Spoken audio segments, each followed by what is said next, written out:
strange sound. Kind of eerie, hard to describe. Wasn't no owl or coyote, more like ghosts of an Indian tribe.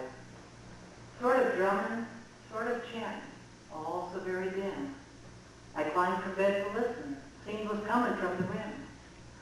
I walked outside, the stars were bright, the air was frosty cold. That's not what made me shiver. 'Twas the things I saw and told. A chief in feathered headdress, a lovely maiden by his side, slowly walked toward me. You could see right through his leathery hide.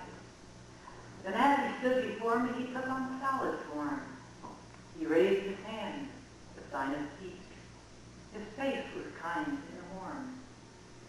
He said, "I speak to you, the owner." I said, "I'm not." He said, "I know.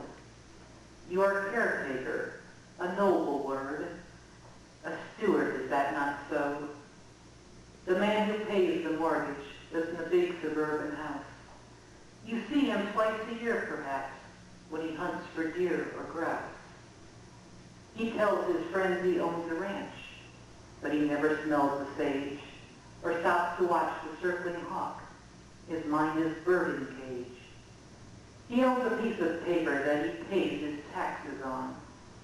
What will happen to this land then when he goes to the great beyond? His children will not want it. They'll divide it up and sell. 5-acre lots of houses. No more will sage grouse swell. That will be a sad day," he said. I agreed with nodding head. "What could I do about it?"